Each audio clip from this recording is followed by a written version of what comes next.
Last Christmas, something happened to me. Something I've tried to forget. But last night, it began again. And now, I think it's following me. Christmas used to be my favorite time of the year. Warm lights, snow, family. But all of that changed on Christmas Eve when I realized something else walks around that night. Something that watches houses like mine and waits. This is what happened. I was home alone last Christmas. My parents were out of town and I stayed back for exams. The house was quiet, just a soft Christmas playlist looping in the background.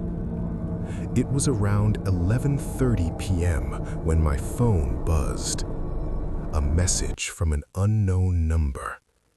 "You're still awake." My heart slowed down. I looked around the room. The curtains were open, and the living room was visible from outside. I typed back, "Who is this?"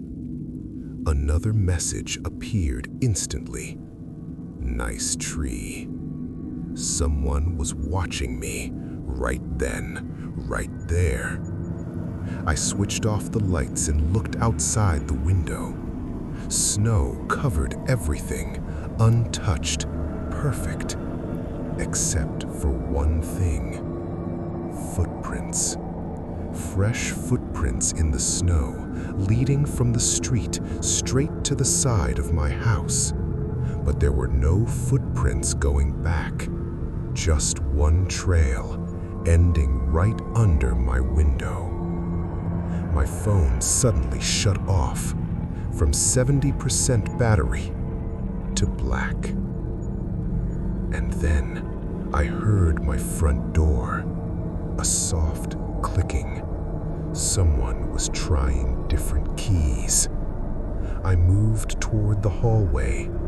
Our front door has frosted glass panels, and behind the glass, I saw a tall silhouette, perfectly still, wearing something red. I whispered, "Who's there?"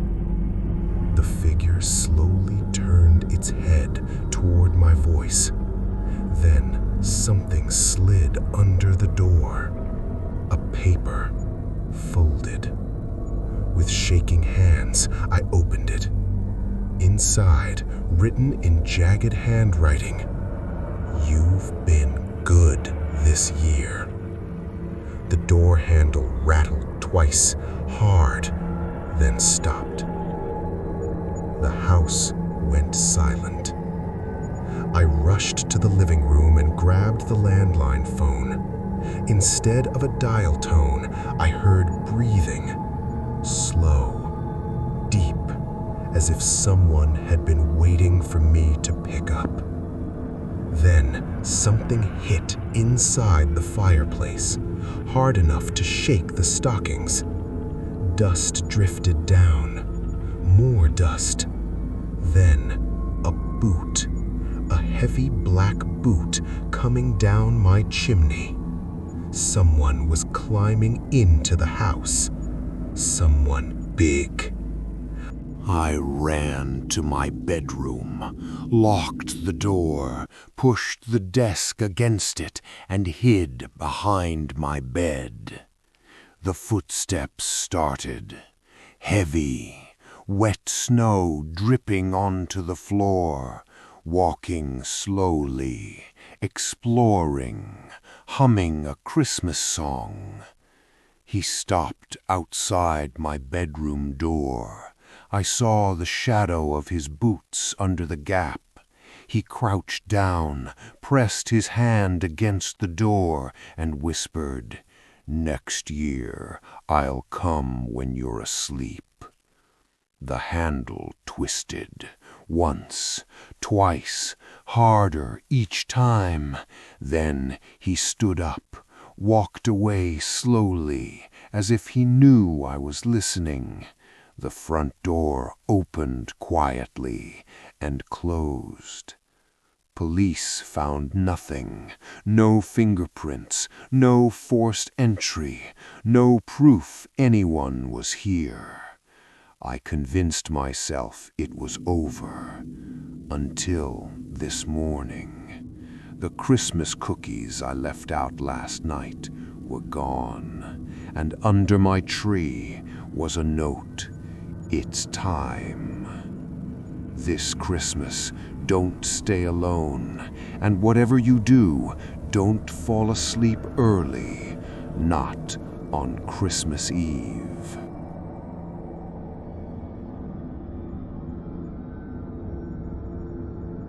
Christmas night is supposed to be quiet, peaceful, safe. But this Christmas, at exactly 12:47 a.m., someone left a gift outside my bedroom door. Christmas had never really been a big thing in my family. We didn't throw parties or invite relatives over. It was usually just dinner, a movie, and sleep. That year, my parents had gone out of town to visit my grandparents. I stayed back because of exams. So on Christmas night, I was completely alone in the house. By midnight, the neighborhood was silent. No music, no laughter, not even traffic. Just the soft hum of the heater and the ticking clock in the hallway. At 12:47 a.m., I heard it. A soft thud. Not loud enough to be a knock, not light enough to be ignored. It came from right outside my bedroom. I froze. I sat up slowly, listening. My heart started beating faster as the seconds passed. Then I heard something else. Paper. The faint sound of paper sliding across the floor. I grabbed my phone and turned on the flashlight. The beam shook as I pointed it toward the door. That's when I saw it. A small Christmas gift, neatly wrapped, sitting directly outside my bedroom door. Red paper, green ribbon, a handwritten tag. My name was on it. I didn't move for almost a full minute. My first thought was that maybe my parents had arranged something. But then reality hit me. The house was locked, the alarm was on, and no one knew I was staying alone. Slowly, I opened my door. The hallway was empty. No footsteps, no shadows, no sound. Just the gift. I picked it up. It was surprisingly light. The tag read, "You forgot something." My stomach dropped. I carried the gift into my room and locked the door behind me. My hands were shaking as I placed it on the bed. I stared at it for a long time before finally unwrapping it. Inside was a small snow globe, the kind with a tiny house inside. But as I looked closer, I realized something was wrong. The house inside the globe looked exactly like my house. Even the crack near the front steps was there. And standing in the upstairs window was a tiny figure, watching. I dropped the snow globe.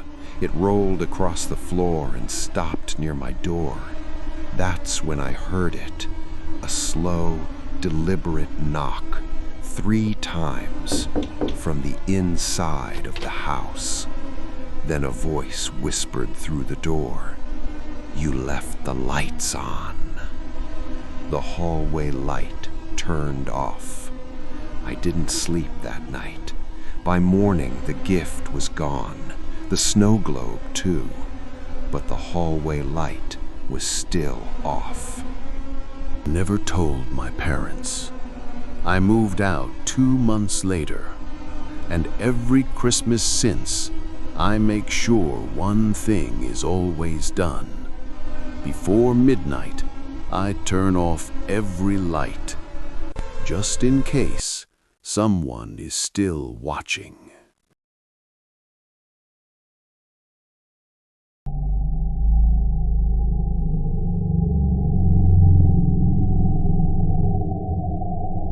During my Christmas exams, I studied late every night.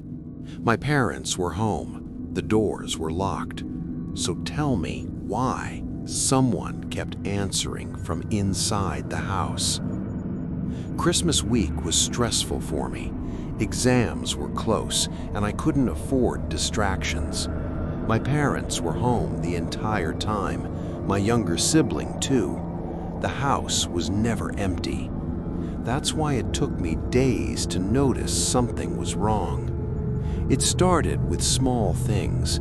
While studying late at night, I'd hear someone walk past my room. I assumed it was my father checking the lights. Once I called out, "Papa?" Someone replied, "Yes?" Normal. Too normal. Another night, I heard a cupboard close in the kitchen. I asked my mother the next morning. She said she'd gone to sleep early. We laughed it off. Christmas Eve came. I stayed up late again. Around 1:20 a.m., I heard movement near the staircase, slow footsteps. I whispered, "Who's there?" From the darkness, a voice answered quietly, "It's me." Not my father, not my mother, just me. I waited. Then my father's voice came from his bedroom, asking who was talking. That night, I didn't sleep. Over the next few days, it got worse. Sometimes someone would answer questions I hadn't asked out loud. Sometimes I'd hear breathing behind me when everyone was visible. I finally told my parents. They were worried, but not scared. They said stress does strange things. On Christmas night, after dinner, my father suggested something. He said, "Let's check the house properly, together." We checked every room, every cupboard, every bathroom, every balcony. Nothing. Before going to bed, my mother said something casually. She said, "Make sure you lock your room tonight." I froze. I never lock my room. I asked why. She looked confused and said, "Because someone keeps opening it." That night, lying in bed, I decided to test something. Very softly, without moving, I whispered, "Is someone here?" From inside my room, from somewhere close enough to feel warm breath, a voice whispered back, "You stopped checking."